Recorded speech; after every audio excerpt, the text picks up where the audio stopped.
like, this is who I'm chilling with. We can all relate because we all have some of the same struggles. Yeah. You know what I'm saying? Yeah. Like, yeah, obviously our skin color is different, Right. but like we could relate on more of those things. While some of these like rich white kids were just kind of like kind of spoiled. You know what I'm saying? Which isn't necessarily a bad thing, like I said earlier. But I hear what you're saying when you could like kind of relate to. And I ain't gonna lie, there's some black kids and Latin kids with money too that would kind of be, you know, they'd be cool with the rich white kids, you know. Exactly. Yep. But like, I mean, I was friends with the people that was in similar circumstances as me. Right. You know what I'm saying? And I was never on Section 8. I was never like poor like that. But you know what I'm saying? Aurora is Aurora. Like, and Aurora's more, a lot of us are similar. Aurora's more urban than Arvada for sure. Yeah. I ain't gonna deny that. But yeah. There's a little pockets. It just depends where you're at. Exactly, because Aurora got some rich and some, you know, it's got everything. Yeah, I have family that lived in Aurora growing up. Yep. And they had more money than my family, and we lived in Arvada, which was quote unquote the nice side of town. Yeah, for sure. But it depends, like you said. Then you go down to East Colfax, Aurora, and like, it's, you know what I'm saying, is what it is. Right. But, yeah. Okay, so my bad. I just wanted to get your opinion on that, and then fast forward. So we talked about college a little bit. You said you got the internship at KMG, which is interesting because I feel like I've met a decent amount of people out here that got their start at KMG and stuff. So like, talk about. I created the blueprint for that. Okay, talk. I was the fourth employee at KMG, and really the third because the person before me didn't last very long. So.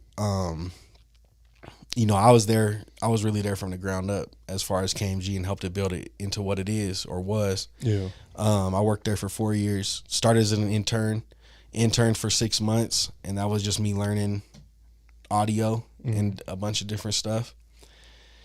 And became an engineer, had a knack for it because I'm also recording my own stuff and I've got limitless things to practice on. So I started getting good at it progressively. And then I became a studio manager, which is really like the top dog at the studio is a studio manager. My job was basically to just manage the day-to-day operations, the other engineers, making sure the sessions are booked. Okay. Yeah, and just keeping the place busy. So I did that. That was the first time when I became a studio. When I became the manager, that was the first time where I was balling off music because I was getting a monthly salary plus my session money. Okay. That's interesting. And it felt like I had made it to a degree. Doing what you love. Because I'm doing what I love and I'm like actually making good money. Okay. So like, how close were you to finishing at Metro, and did you like want to finish, or you were just basically sold on, you know, KMG and like the engineering and building the studio? I was in my junior year. And I would say at that point.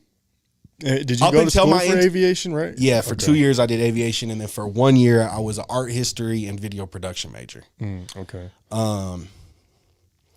When I had made the choice to do video production and art history, that's when I was already in the mindset as I'm going to do this rap. You know what I'm saying? I'd already given up on the aviation, and when I did that, it was like, all right, it's time to do this music. So yeah, I did that for a year. I mean, all the way up until I found my internship, I was planning on graduating. Yeah. But as soon as I started I was probably 2 weeks into my internship, and I was like, I don't need school anymore. Right. Yeah. Because the whole point of school is trying to find a job. You know what I'm saying? And I had found where my job was going to be. Yeah. School is interesting, like for like entrepreneurs or creative minds, because it's like you can use it, but then there's those times like you had where you're just like, do I really need it? You know what I'm saying? Like I could just go get some money, do this, that. Right. So I definitely don't blame you. I took some time off school because I was like, I don't even use it. And then I just ended up going back because I wanted to. But yeah, and I mean, I would still go back to this day. You know what I'm saying? I'd be thinking about like maybe I should just go back and study audio engineering. Like I would be a standout. Yeah, you know what I'm saying? But not yet. Yeah. I mean, shout out to FAFSA too. That's what I've been using. Right. If I didn't have the FAFSA, I probably gotta get your loans right, man. Yeah. But okay, I kind of wanted to go back a little bit too, and then we'll fast forward. So When you did end up going to Aurora, Yeah. was it a huge shift? Because you said growing up in the Springs, it was around a bunch of white kids. Yeah, there was only one black kid in my entire grade in Colorado Springs. You know what I'm saying? So that's what I came around, and he was my friend. From the get-go, I've always been somebody that doesn't have hate in my heart. And so, but you know, when you go to a school that's all white, it's like there's a lot of racism that was around back then. Low key, yeah. For sure. There is, yeah. You know what I'm saying? And so, like, to a degree, like, when people talk about white people, it's like, man, I can't stand white folks either. I feel you, yeah. You know what I'm saying? Like, yeah, they're some of the most ruthless, fucked up people in the world. Cringy, very cringy. Like, absolutely. And I feel like there's a lot of racism that white people don't even realize. Like they'll say something and not even realize they don't it's even racist. get it. Like, yeah, it's just a selfishness almost. Yeah. But yeah, moved to Missouri, and that's where I started having black friends. I had a really dope black friend in Missouri named Darian Horn. We was on the football team together. Okay. And that's honestly what always kept me to black culture, close to black culture, was football. That's what really started it. Is in Missouri. You know what I'm saying? It was just like I had black teammates and we was the best of friends in school. That's who I was hanging out with. Yeah. I'm not even thinking of it as we certain races. You know what I'm saying? That shit you realize when you're older. Right. When you're kids though. But when you're kids, it's just like these are the cool people that I want to hang out with. And then same thing when I moved to Aurora, I really was an outcast, but football is what actually made me kind of cool. You know what I'm saying? And then when I started high school, I was like, all my friends were black. And that's, so going back to what I was saying earlier, is there was a point in time in my life where I did not have a white friend for many years. You know what I'm saying?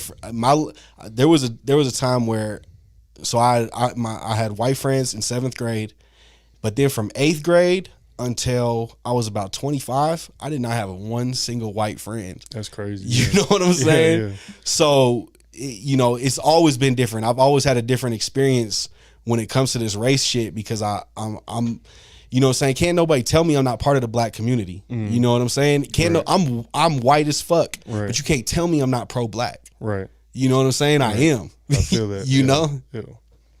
When you say you relate to black people more, explain that, because I definitely feel what you saying when you said that. I was like, yep, I definitely feel that. Yeah, I don't even know how to describe that. I mean, it's not anything that I sat out and I was like, oh, I'm not gonna have white friends. It was just, that's where I fit in. Right. You know, it's tough for me to see, like, people say, oh, white people don't belong in hip hop culture or black culture, because like black culture saved my life. You know, I was a depressed ass, lonely ass kid. And if it wasn't for my black friends bringing me in and making me part of the community, I don't know where I would be or what I would be. Right. So it's just like, that's where I fit in at. That's where I was having fun at. So it just I can't explain it. It wasn't no conscious decision. It was just, this is what it feels right. Yeah. You know what I'm saying? Facts.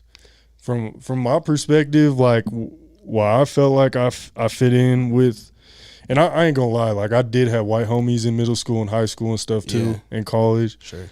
But like my best friend, he was black, or at least half black, but you look at him, you're like, all right, he's black. Yeah. My boy Mike, we still hoop together to this day, but like, it was like, and this isn't necessarily just about him, it's about like a lot of my homies at the time. Yeah. Like, I went to Pomona, so like you had a lot of rich white kids, but you also had like a lot of Latin kids, especially on the west and northwest side. You got a lot of Latin kids, and then you have some black kids, but it's mostly like a lot of Latin kids and white kids. Yeah. But like a lot of the white kids, they lived in these big ass houses, and like, you know, and it's no shade, because I want to do that for my kids. You know what I'm saying? So absolutely. Like, I would never hate on that. Exactly. But like, they would